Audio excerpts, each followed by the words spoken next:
Jadi kita saat ini akan membahas mengenai maintenance supplier, ya, maintenance supplier. Oke, ya. PPT-nya sudah ada, Bu Ana, Pari? Sudah, Oke, Pak. Sudah, Pak. Jelas, Pak. Sudah. Baik, jadi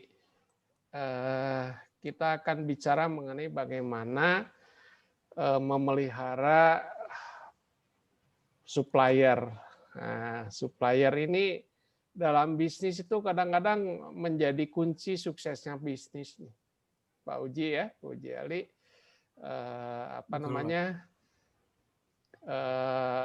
supplier itu menjadi kunci.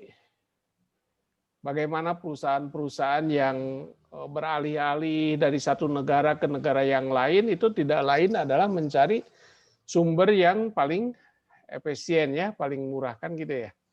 Coba ada ngabring sekarang kayak Samsung, kayak perusahaan mobil pindah pada ke di ASEAN itu ke Bangkok, ya, elektronik ke Vietnam misalnya, itu kan untuk mencari sumber.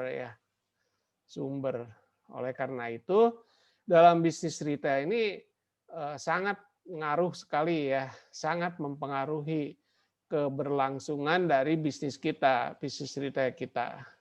Dan biasanya tadi kunci sukses kita itu di sana.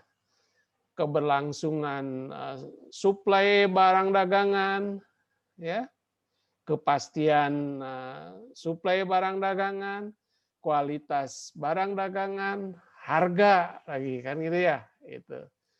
Oke. Nah, supplier atau vendor. Jadi seseorang yang menjalankan usaha menyalurkan atau memasarkan ya produk tertentu dalam jangka waktu tertentu.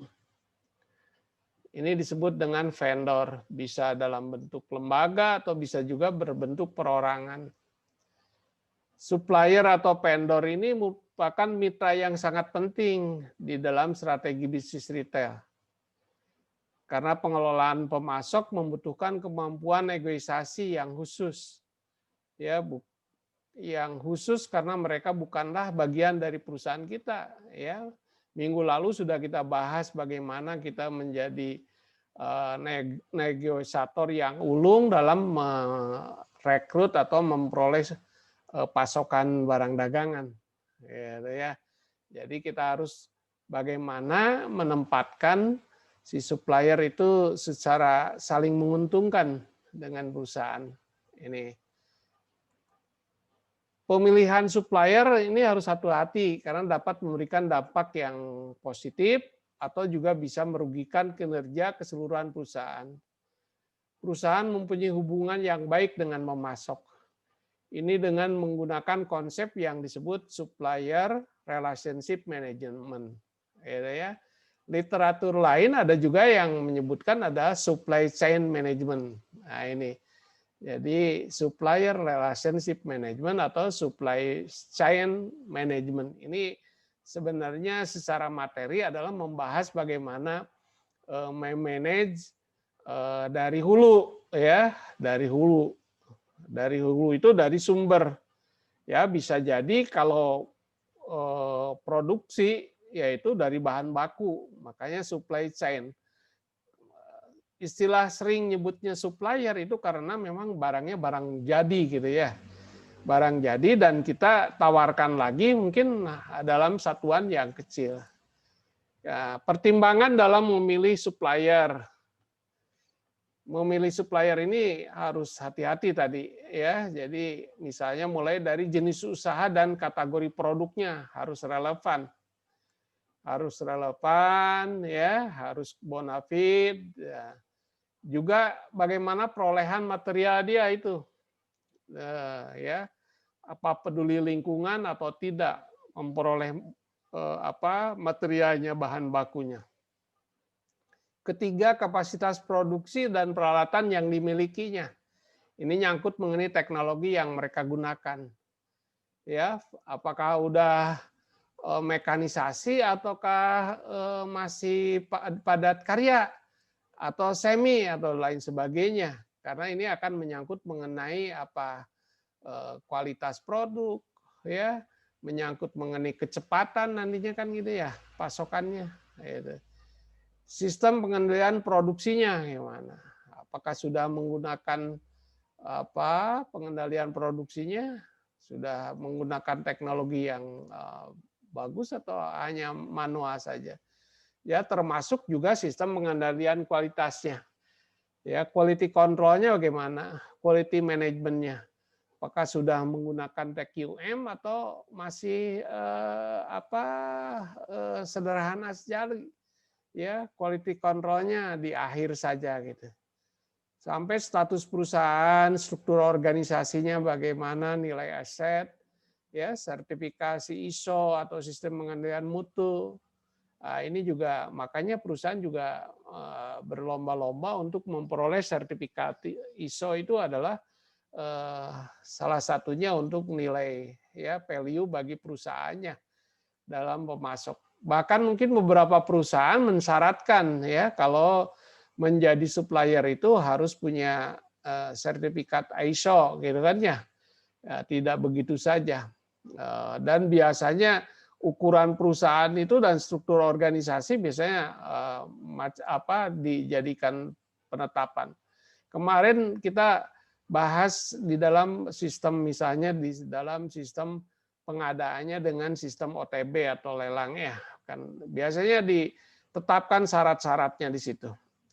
Dan bisa ditambah dengan referensi perusahaan yang sudah menjadi pelanggannya. Ini sangat penting nih ya. Jadi sangat penting biasanya diberikan referensi perusahaan yang sudah menjadi pelanggan. Bagaimana supplier tersebut, apakah dia punya nilai bagus ataukah jelek. Ini pertimbangan di dalam memilih supplier. Nah, strategi supplier relationship management. Jadi bagaimana strategi supply relationship management ini? Strategi supply management. Jadi memastikan perusahaan mempunyai supplier yang baik dari segi kinerja. Dan perusahaan membayar harga yang terbaik. Ini kan ya, kualitasnya terbaik, harganya juga terbaik. Ya, kalau harga terbaik itu adalah yang paling efisien tentu saja kalau harga, ya, bisa sesuai dengan kualitas, bisa juga lebih murah, maka lebih bagus itu. Sehingga perusahaan bisa juga melakukan yang disebut dengan supply chain collaboration. Supply chain collaboration ini banyak dilakukan oleh perusahaan. Karena apa? Ini kan mengizinkan perusahaan untuk berbagi informasi dari suppliernya secara real time. Memotong biaya material, meminimalkan persediaan, mengurangi kekurangan. Ya, contoh PT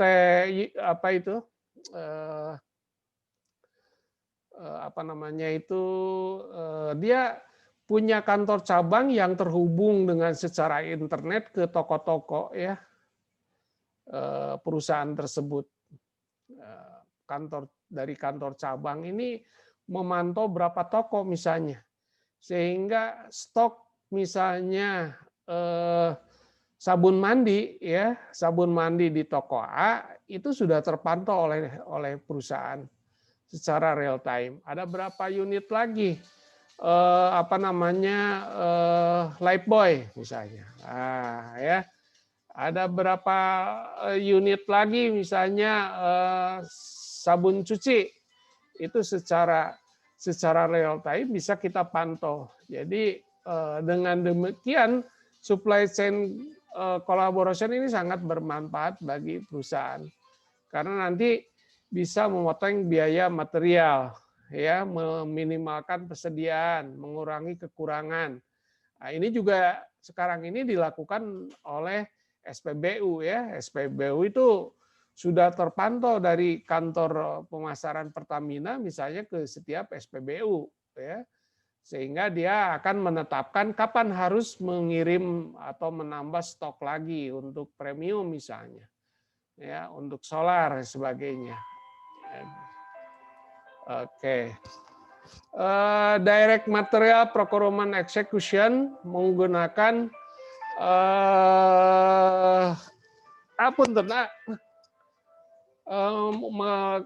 proses persetujuan dengan supplier.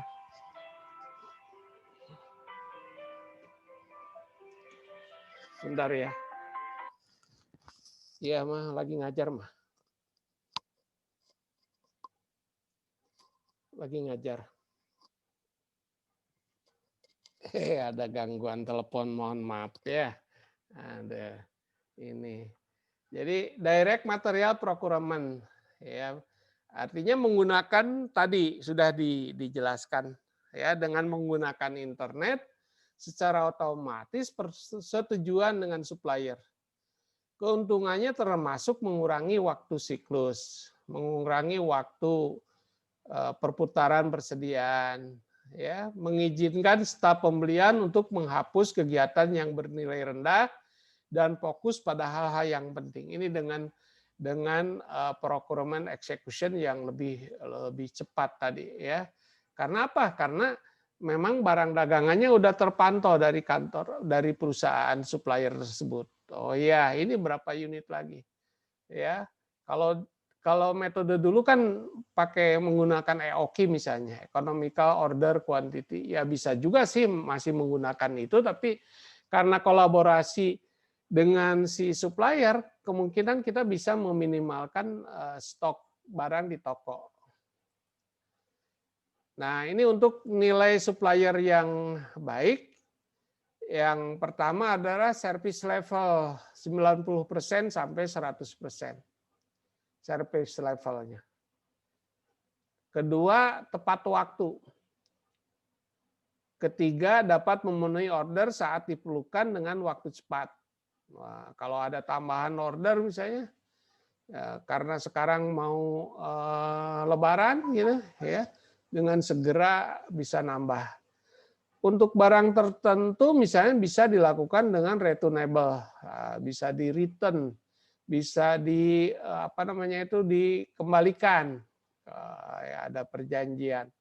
Kalau memang misalnya ada cacat atau ada kerusakan gitu ya, atau mungkin kalau tidak habis gitu ya. Dan yang berikutnya ada after sales service ya. After sales service ini pelayanan purna jualnya yang diberikan.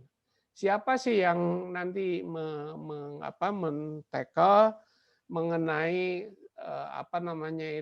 garansi misalnya. Nah, itu kan garansi sering-sering dilakukan kalau misalnya Ari itu beli handphone kan, ada yang istilahnya mereka membagi ada garansi toko dan garansi pabrik, Pak. Nah, gitu ya. Garansi toko berapa hari, garansi pabrik sekian tahun misalnya. Nah, itu adalah after sales service-nya. Nah, key supplier. Key supplier ini merupakan supplier yang sangat berperan besar di dalam penyediaan barang dan hasil penjualan. Ini nih yang kita mesti harus punya satu key supplier yang menjaga jangan sampai kita kehilangan stok barang. Jadi pemilihannya berdasarkan apa? Bisa berdasarkan service level tadi, levelnya berapa. Kedua berdasarkan segmen pasar. Ketiga berdasarkan penjualannya misalnya. Ini paling laku produknya misalnya. Ini segmen ini yang paling ini yang paling bagus. Yang ketiga selalu turut serta di dalam program promosi penjualan misalnya, sales promotion. Itu bisa dijadikan key supplier ya. Karena mereka ikut serta di dalam memberikan bonus, memberikan potongan-potongan harga atau memperagakan produk kepada pelanggan, ini bisa berasal dari si supplier tersebut. Dengan demikian maka perusahaan mungkin bisa lebih menghemat kan gitu ya. Nah, ini karena keterlibatannya di dalam bisnis kita, Sehingga inilah yang disebut dengan key supplier, ya, supplier kunci nih. Supplier kunci yang menjaga keberlangsungan dari bisnis yang kita miliki, gitu. Nah, apa kompensasi yang kita bisa berikan kepada key supplier? Tentu kan si supplier juga tidak mau begitu saja ya. Nah, dia ya tidak ada makan siang yang gratis itu peribahasanya. Ya. Untuk beberapa key supplier biasanya pihak usaha bisnis akan memberikan privilege tertentu. Nah, ada privilege penempatan produknya, ya. Misalnya pemesanan kalau terjadi ini paling duluan dia, kan gitu ya ini. Kedua, informasi data internal biasanya menyangkut penjualan, servis level produk pada segmennya akan diberikan kepada key supplier. Nah ini, jadi yang tadi dikatakan tidak ke yang lain, gitu ya. Segera dia akan mengontak si key supplier. Dan bahkan key supplier tadi udah tahu dari internet atau dari jaringan yang dia miliki gitu ya, berapa lagi produk dia yang tersimpan di toko tersebut gitu. Adanya kemudahan di key supplier ini dalam melakukan program promosi ini. Jadi leluasa si key supplier ini melakukan promosi. Di mini market ini promosi kan hampir tiap hari ya. Tiap hari itu ada yang dilakukan oleh toko, ya, itu loss leader pricing itu pada saat kita bahas harga kan sudah ada yang dilakukan oleh toko, ada juga yang dilakukan oleh supplier tadi si vendor yang melakukannya, atau yang kedua kerjasama bersama-sama, ya, bersama-sama antara vendor atau supplier dengan perusahaan atau toko. Nah, apa keuntungan supplier relationship management? Apa keuntungan bagi perusahaan? Keuntungan yang dapat diperoleh adalah biaya yang lebih rendah. Ini yang pertama paling ini adalah biaya yang lebih rendah. Kedua, kualitas yang lebih tinggi. Ini udah rasional nih, harus kualitas yang lebih tinggi. Dan peramalan yang lebih baik dalam suatu kerangka hubungan yang menguntungkan kedua belah pihak. Peramalan apa? Tadi peramalan pengiriman barang, peramalan mengenai berapa barang itu bakal habis dan sebagainya. Sehingga dengan tiga keuntungan yang diperoleh dengan supplier relationship management ini harus kita bangun terus ya. Jadi karena yang namanya relationship itu kan kemitraan nih, kemitraan antara perusahaan dengan si vendor atau supplier tadi ya. Yang namanya bermitra tentu harus saling menguntungkan kan, tidak ada sesuatu yang bisa berjalan hubungan yang saling menguntungkan atau bermitra kalau tidak ada share yang saling menguntungkan ya. Saya kira apalagi dalam bisnis ya, kan bukan dalam bukan dalam hal ibadah ya, bukan dalam hal sedekah, tapi kalau dalam hal bisnis pasti ya motifnya ke sana. Ini contoh informasi data yang tersedia. Nah, itu contohnya. Nah, jadi mana saja nih yang paling yang paling banyak yang terjual misalnya ini ada Oreo coklat, biskuit susu, Oreo es krim, sari gandum, tangau vanila. Ini adalah dari satu perusahaan kan semuanya. Sehingga untuk produk-produk yang semacam ini ya key supplier kita itu dari satu perusahaan tadi ya, perusahaan pemasoknya. Jadi ya nanti sebagai produk kedua tentu bisa saja dari produk atau perusahaan yang lain ini ya, di dalam memelihara key supplier atau apa namanya, pemasok ya, pemasok. Baik. Ada yang ditanyakan? Pak Fauji.